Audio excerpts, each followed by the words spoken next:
The U3 Pesanta Mutation in Resident Evil 4 Remake, explained by Roanoke Gaming. As the Lost Plagas were discovered, with apparently saying, Lost Plagas or the Lost Plagas is like saying the Plagas, I'm still going to say Like Sahara Desert, just desert. ATM machine as well, their initial utilization was really just more of an infection in terms of usefulness. By using a dominant strain of this parasite, all subsequent downstream infected people could be controlled and tracked rather easily through their biological programming. Pushing those who were infected to view the parasite as almost a holy relic, a cult could be launched shortly after, with most of the village nobility in the area being infected. A man by the name of Osmond Sadler had a plan to catch this big president man's daughter in order to begin to infect the planet. With home base secured, he would inject the parasite into the president's daughter, who Sadler would then control. The idea from here was simple. Use the daughter to obviously get close with her father and then inject him with the parasite. With the leader of the free world infected, from here it was pretty simple. Infect the team associated with the president, other leaders at meetings, and so on and so forth until you had the upper echelons of leadership in the world compromised, and then the rest of the human race would follow soon after. This would Resident Evil 4 is such a on-the-nose, blunt story, but it's really fun. I love it. I enjoy it. I mean, even going back to Raccoon City, which, I mean, Raccoon City got nuked, right? It's a series that deals with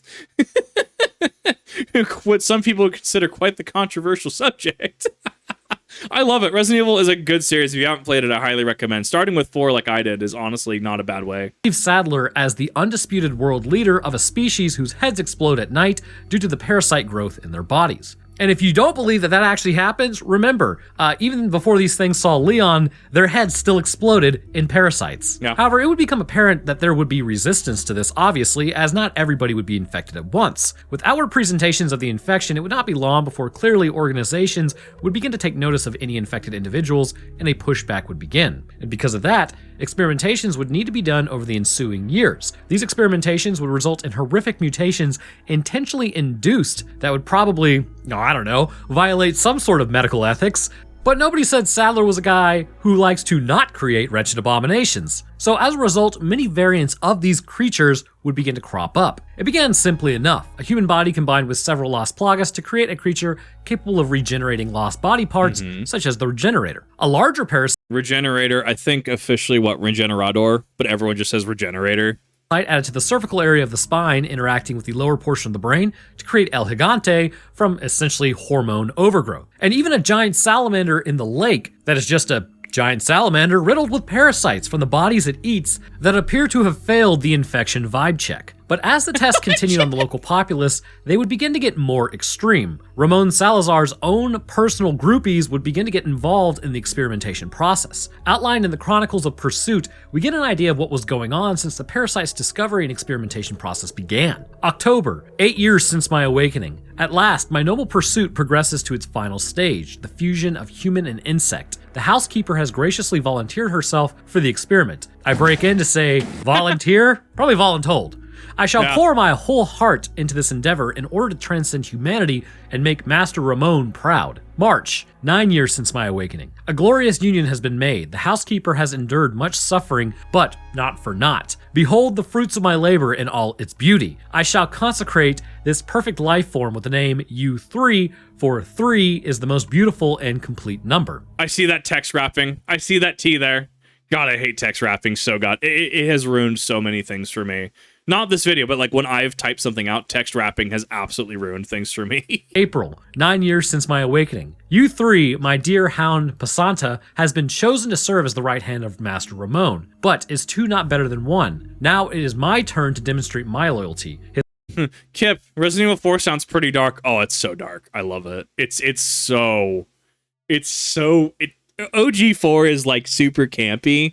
4 Remake did a really good job toning down the camp a little bit, but there's definitely some dark subject matter. It's great. I eat it up. It's so good. Humble servant, Isidro Urati Talavera. Pretty sure that's not how you say any of that, but as the experimentations continued, approaching near a decade, the gene splicing ability of the Lost Plagas possessed would begin to be explored to this guy, yeah. Possessing the T-virus within their bodies, and yes, that is actual lore. The Lost Plagas are infected with the T-virus. This gave this parasite the ability to alter genomes that they came across. Wait, what?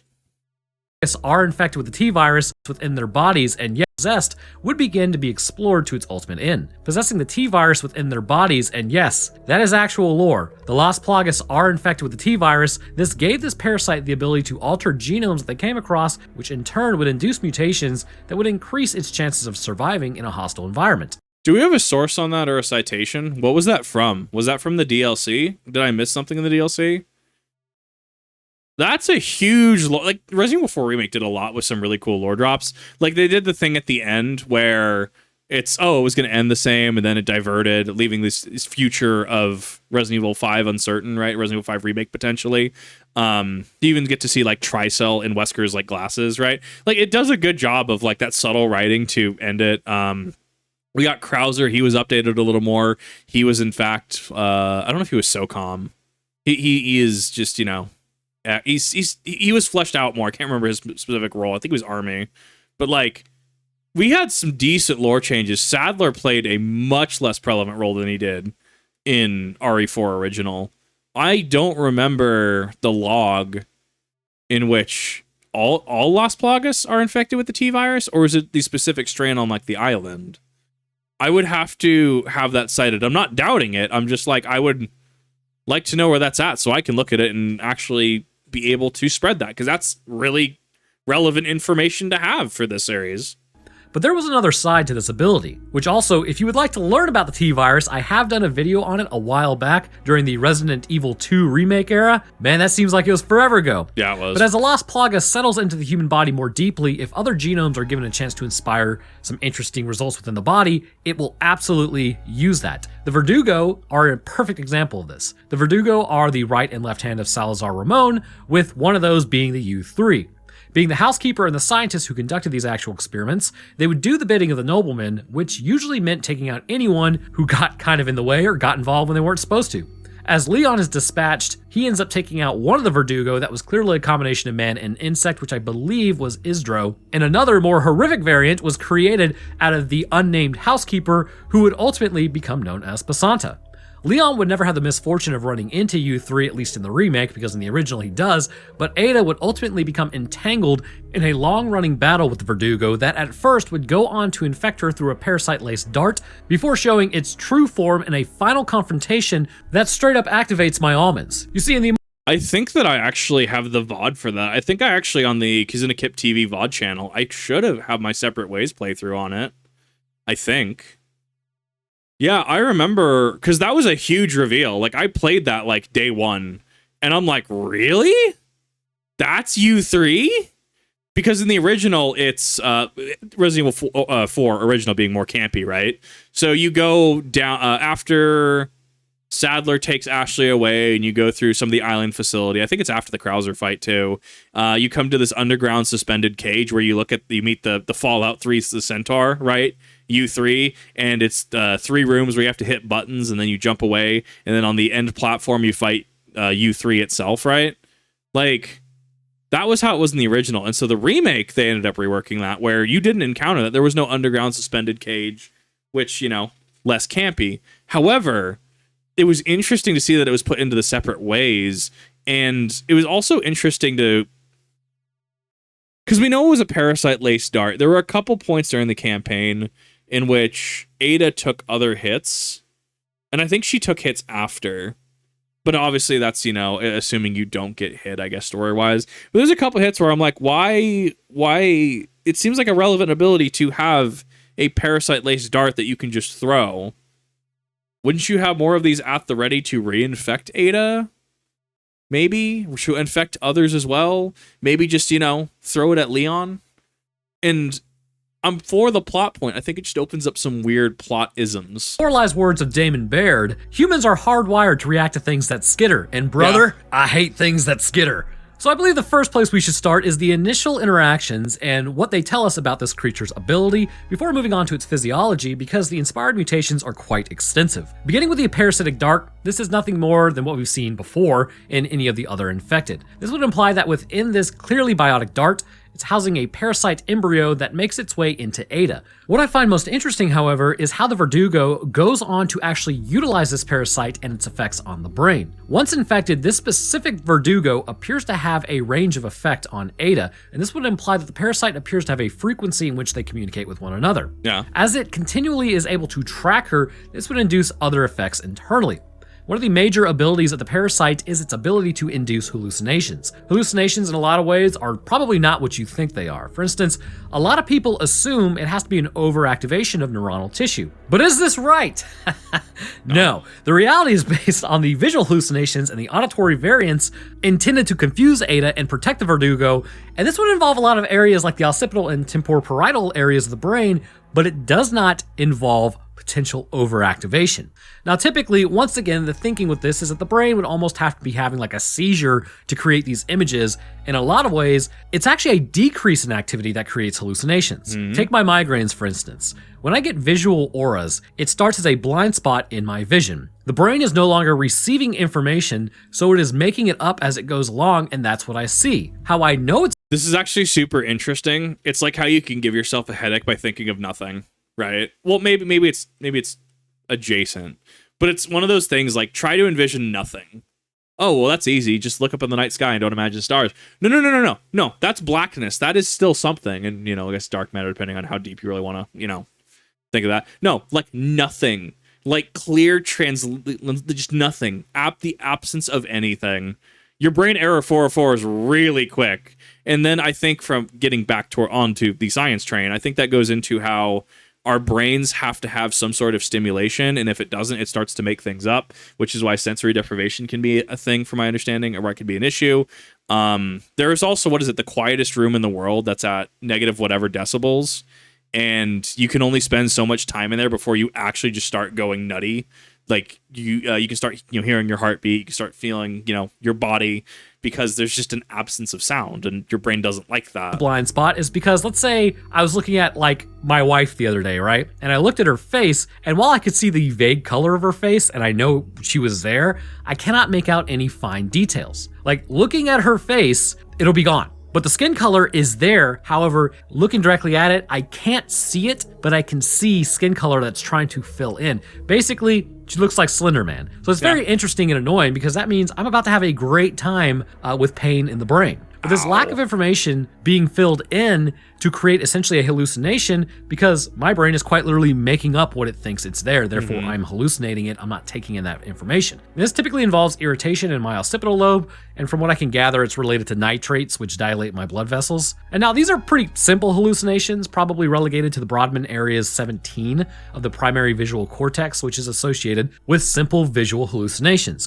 However, with Ada, this would be an entirely different experience based on the fact that the entire Verdugo is there. In fact, multiple of them are. And for her to visually hallucinate several of these things, this would require way more precise control. With the parasite in her body, it's clear this hallucination is likely being induced through hormonal control more than anything, as the parasite would not have any time to reach its tendrils into her head as of yet. Irritation in the Brodmann areas 18 and 19 can induce what are known as complex visual hallucinations, which is exactly what the Verdugo is doing. These hallucinations create copies of itself and make an area appear foggy with smoke. This complex activation of pathways would induce massive irritation in the visual cortex, and the reason they are even the Verdugo itself is because the Verdugo is close and in her line of sight, so the brain hallucinates more at that point. It's sort of like why my brain takes information that's happening around it and then fills it in when I kind of have a simple hallucination from like a migraine or something. The brain sees it, so it's like, oh, there must be more, and it's basically just, I guess, pattern activation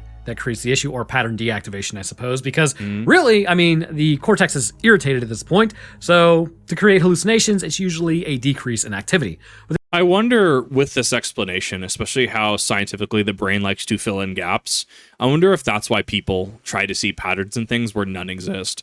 Why people will think correlation is causation when none exists. I wonder if that is a step removed from this, but in the similar vein of logic. This also explains why Ada keeps grabbing her head, as she's literally potentially having a migraine attack every single time she's fighting these things, which is just an absolute blast, as I imagine. So after the first fight with this creature, as she is officially infected, the growth of the parasite would progress as with all others in a very similar manner. However, as Ada continues through on her mission, it's clear that the parasite growing is not only beginning to exhibit many of the same symptoms as everyone else, such as cranial pain, black blood vessels, and momentary loss of control, but she's also able to be tracked by the U3 rather easily. As she injects the suppressant into her body, this immediately quells the embryonic parasite's ability to communicate, resulting in the Verdugo losing track of her. But this is Oh, yeah, no, that's a good point, actually, chat. Melbourne, that's a good point.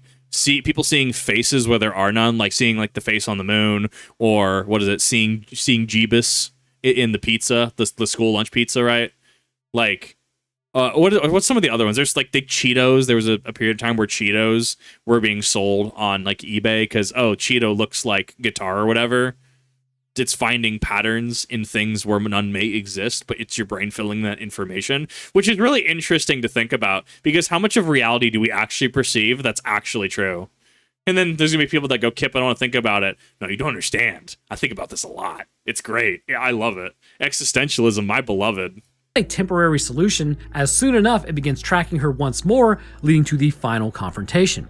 The U3, or Pesanta as it's known, will enter its final confrontation with Ada within the cave system after departing from Ramon.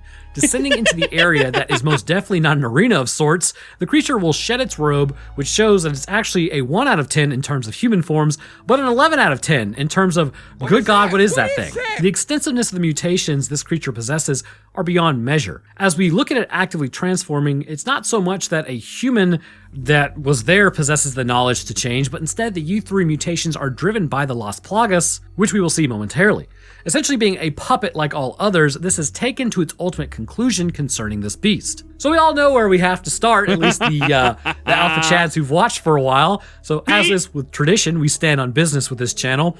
Starting with the feet, we see several interesting things. First, there is nothing human left about it structurally, really, if you take a good look. No. We know the U3 is a combination of human and Novistador genetics, and this has resulted in the elongated foot with 2 sharp forward claws on the front and a claw jutting out from the side, which is I do want to also state that I like that Resident Evil 4 and a lot of the modern Resident Evil games are doing this, where you can just see the models in game. One thing I would like is to be able to watch cutscenes like you could in old RE4, 5, and 6. Just be able to have a cutscene viewer. Because this right here is the same way I praised Halo 3 when it came out in 2007, when I think I played it about 2008, right? Why I praised it for having theater and Forge. It makes content creators have such an easy access to these models and stuff. And at that point, it makes it so easy to get out to an audience and, oh, well, I didn't actually know it had this. Maybe I should go play the DLC again. Wink, wink. And, oh, well, no, that's actually cool. I didn't notice this about this fight. Let me go back and let me experience that. Right? I feel it's a way for your game, your product, to be able to make it really approachable to people that can market your product for you for the fee of advertising.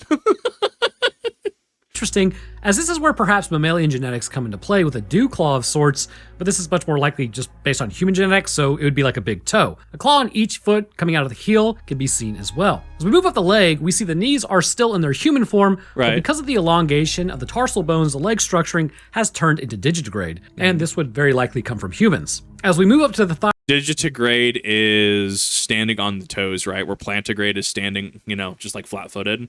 Digitigrade is generally seen in hunting animals, from what I understand. I have to remember the specifics on it. It's been a while. Region, thick thighs save lives, as the muscle in this area must support the massive amount of weight. Because we know Ada is around like 5 feet 7 inches or 170 centimeters. This creature is easily 15 to 18 feet tall, which means this thing is probably at least over like 1 to 2 tons. So this indicates like the weight that it must hold up. Being like that, it's going to be difficult. And then we haven't even talked about the growth on its back. Moving up to the pelvic region, we see nothing is really there. However, the abdominal region still has remnants of the muscle from its original form. I would argue that the hips almost look like they've been spread out a little bit, right? How do I word it? It's not its gait, because gait's how it stands and walks, right? I guess its gait's changed as well, but it almost looks like the pelvic region has been expanded. Expand dong beam, if you will, but that's not what I'm going for. Like, And I guess it would make sense as far as like weight distribution, because that's a lot of mass that it has to have on not only the pelvic region, but to support with that giant F off tail. This new muscle, however, helps to serve as an anchor for the monstrosity that we are moving to now.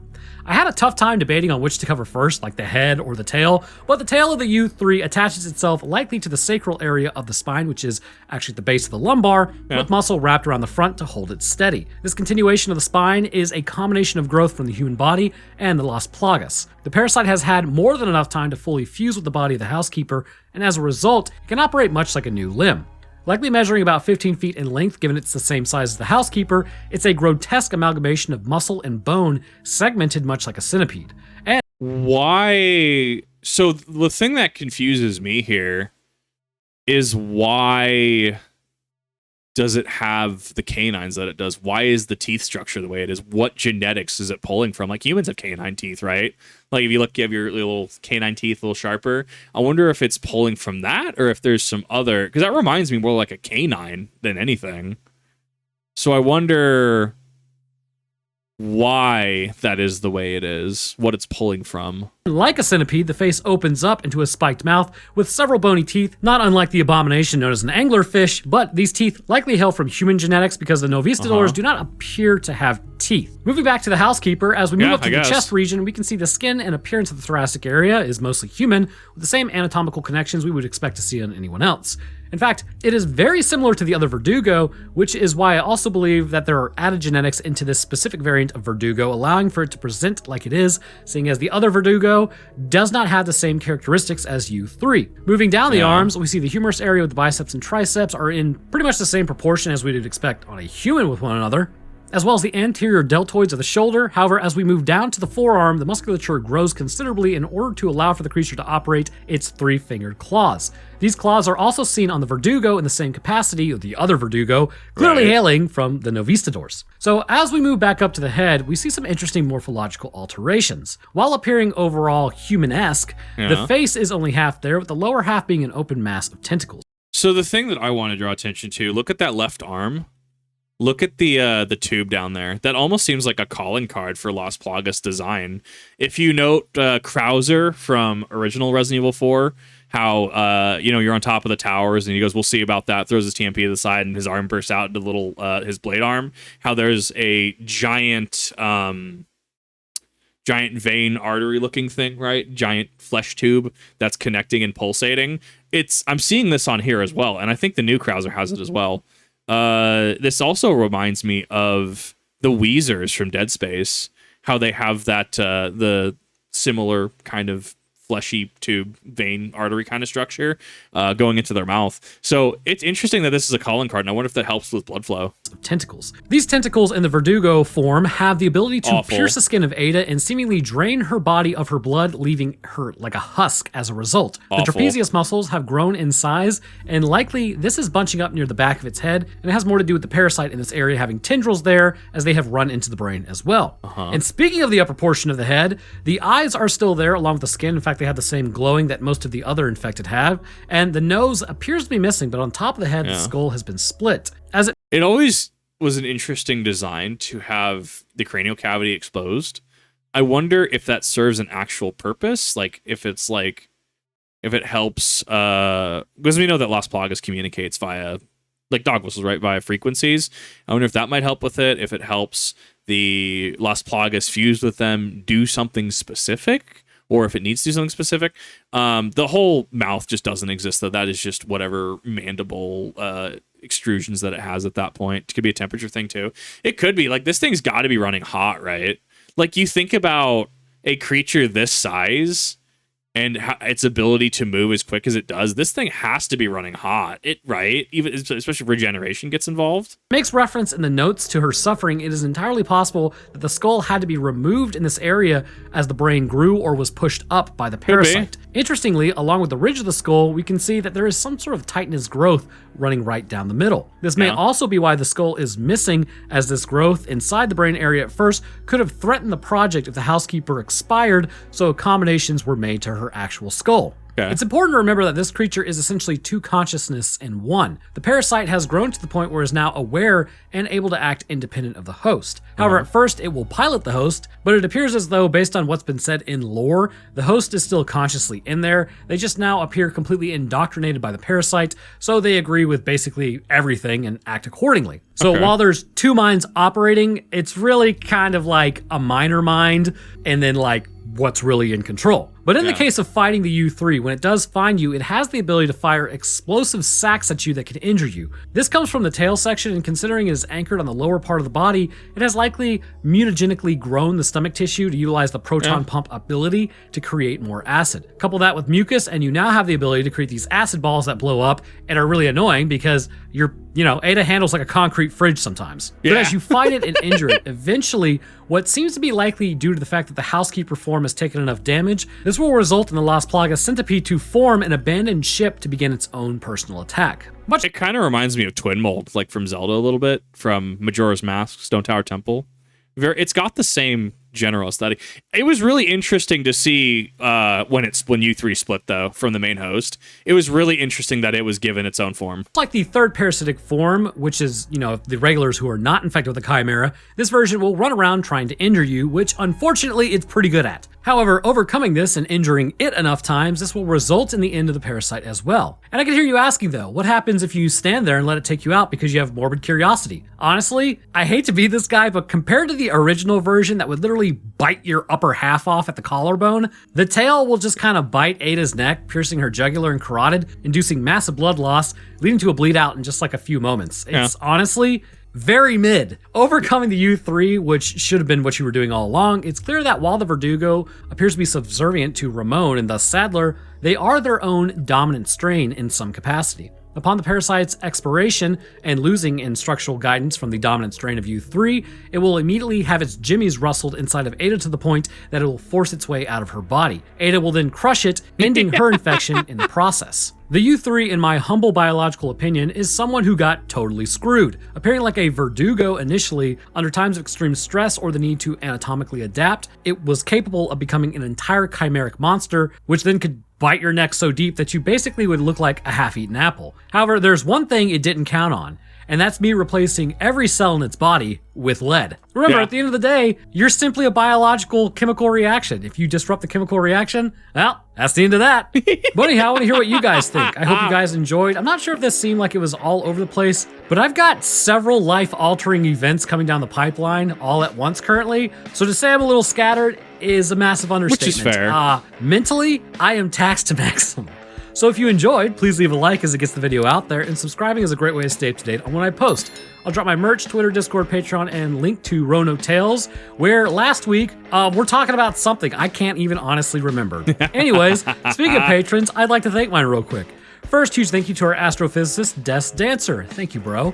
Next up, our scientists, Chad the Enjoyer of Scientific Explanations of B-grade horror movies, Dakota23, Florian, Lucian Dragon, Octavia, Serpentia, and the last final girl on the left. Thank you guys as well. And to the rest of my patrons, I thank you. Your help goes a long way towards keeping this channel up and running and is greatly appreciated. All right, so that's going to do it for me. I hope everyone enjoyed, and I'll see y'all in the next one. This was great.